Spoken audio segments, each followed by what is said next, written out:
A učenici prve Sušačke hrvatske gimnazije iz Rijeke već drugu godinu zaredom ostvaruju velik uspjeh na međunarodnom natjecanju Best in English. Među više od 700 škola iz cijeloga svijeta Sušačka gimnazija bila je 9. a učenik Ivan Petrović osvojio je 5. mjesto među više od 24.000 srednjoškolaca.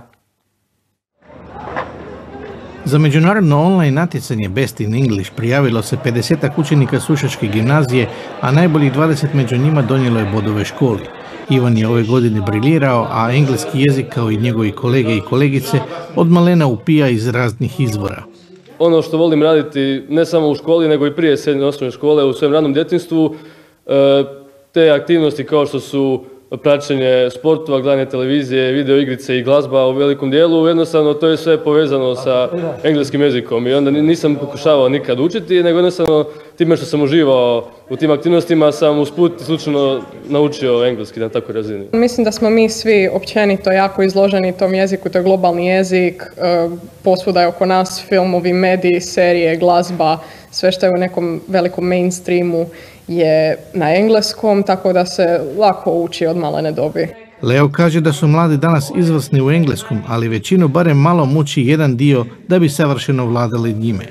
Pa mislim da mi svi slušamo videe, gledamo filmove, serije, razgovaramo sa drugim ljudima na internetu, tako da taj razgovorni dio ide dosta lagano, jedino ta gramatika malo kad se razgovara na internetu to se ne pazi baš na to. Profesorima je danas lakše predavati engleski jezik, no kao što je Leo rekao, ima tu segmenata koje valja nadograditi. Čim učenici već dođu s takvim predznanjem, znači da je potpuno lakše i jednostavnije raditi s njima, ali opet ima i izazova novih i tako treba onda razvijati neke druge vještine na tom stranom jeziku.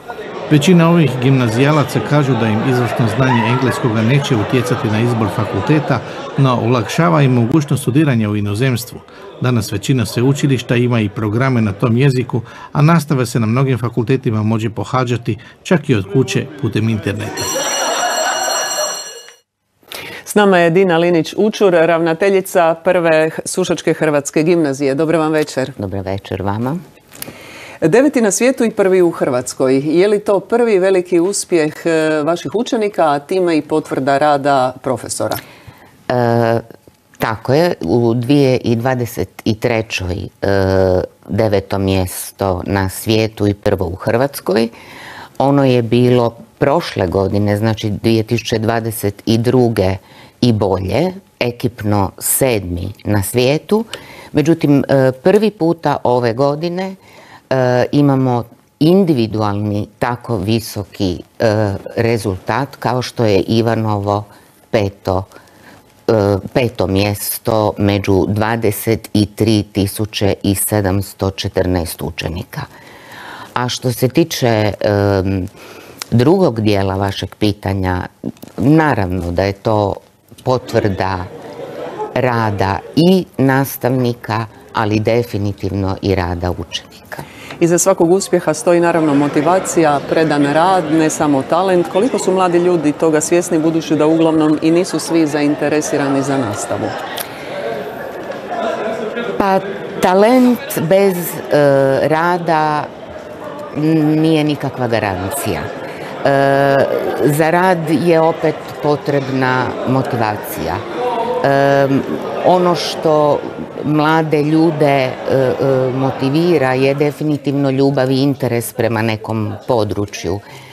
Tako da ne bih rekla da su u potpunosti nezainteresirani za nastavu. Oni imaju svoje specifične interese i vole raditi na onome što ih zanima.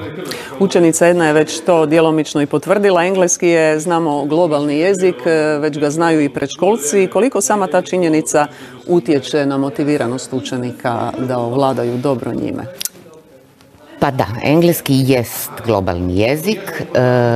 Od najranijeg djetinjstva su djeca u doticaju, pogotovo s engleskim jezikom, i to sigurno utječe na prihvaćanje jezika. Međutim, ne može se reći da oni znaju jezik ako, kao što je i mislim Leo, čini mi se, rekao, bez poznavanja sintakse jezika, bez poznavanja gramatičkih pravila na jednoj višoj razini, bez učenja, teško ćete razumjeti poruku i moći je napisati ili izgovoriti. Imate li dovoljno stručnog kadra koji radi s učenicima, s obzirom da ste jezična gimnazija, i kako je danas predavati engleski onima koji ga znaju, pa neki možemo reći, ravnopravno kao profesor? Pa evo, na sreću mi smo pokriveni s kadrom, zaista nemamo niti u jezicima, niti u drugim predmetima poteškoća. Engleski jezik je krasno predavati i to što neki učenici možda znaju nešto čak i više od profesora, dapače, pa to je samo veći izazov i to se jako dobro da iskoristiti u nastavi. Evo, o znanjima i uspjesima učenika uvijek se nekako manje medijski govori, zato smo mi htjeli istaknuti vaš primjer i ovim putem vam još jednom čestitamo na sjajnom uspjehu vaših učenika, ali i djelatnika profesora. Hvala vam, a medijski uvijek mlade ljude treba popratiti. Hvala vam što ste bili naša gošća. Hvala vama.